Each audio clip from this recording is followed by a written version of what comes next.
Hello guys! So welcome to my channel, Sir G Math TV. At kung bago ka pa lamang sa aking YouTube channel, pakihit na ang subscribe button at ang notification bell para lagi na updated sa aking next video lesson.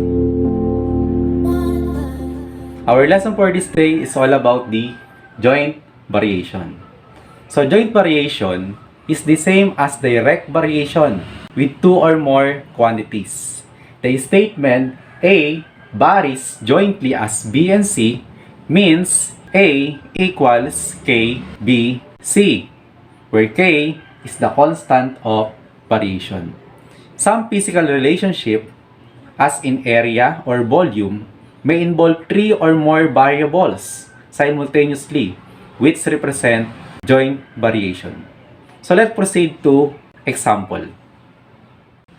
Example, translate the following as equation using the given variables and K as the constant of variation.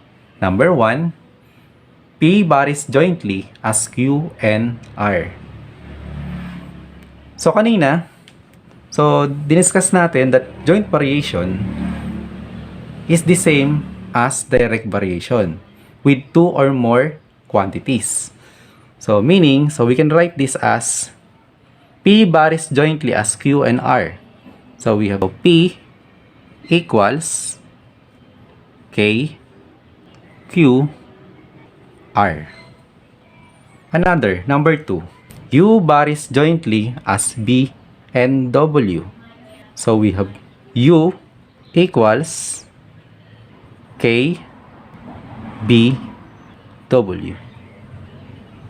Another, A varies jointly as F and G. So we have E equals K, F, G. So let's proceed to computation. Our example, so A varies jointly as B and C. If A equals 24, when B equals 2 and C equals 6, find the constant of variation. So una, ang gagawin natin, tingnan natin yung mga given. So ang given natin dyan, so sabi rito, so A equals 24, B equals 2, and C equals 6. I-write natin. So ang mga example given natin, so given, so we have A equals 24, B equals 2, and C equals 6.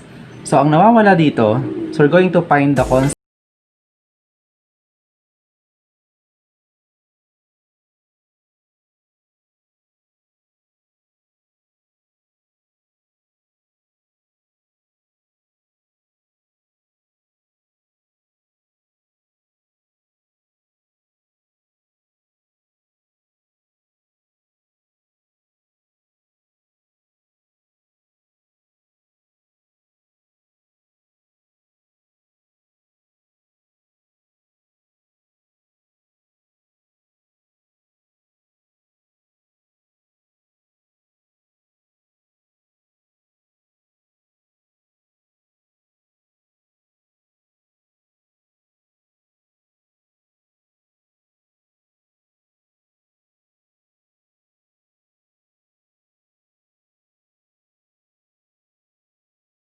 Yung kasama ni K para makancel yung kasama ni K.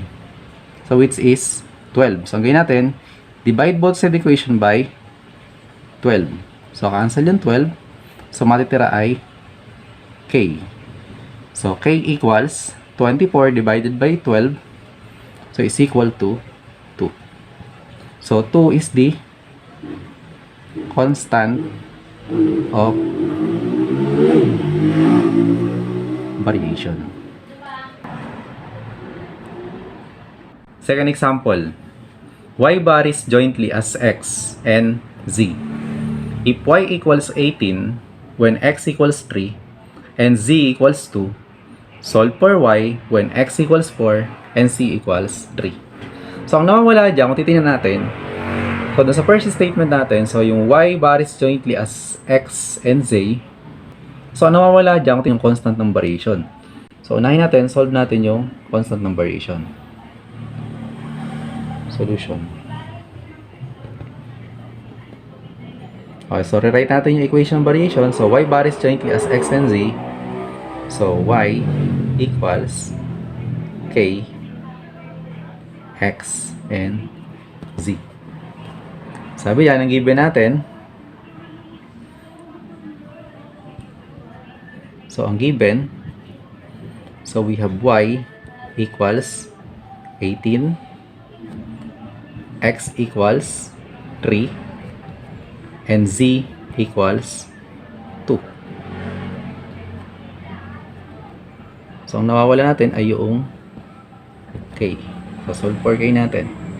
So, by substitution, so we have y, so 18 equals k, then yung value ng x natin ay 3, and yung value ng z natin ay 2.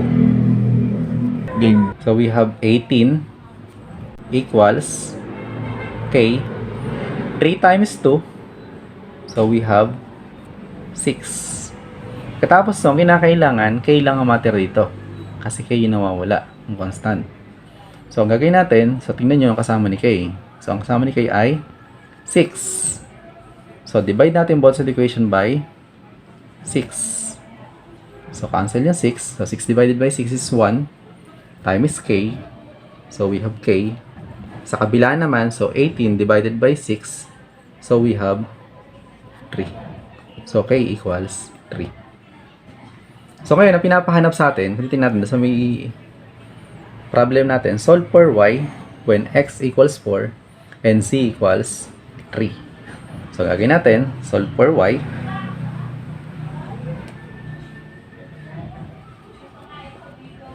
Solve for y. So ang given natin, so x equals 4 and z equals 3.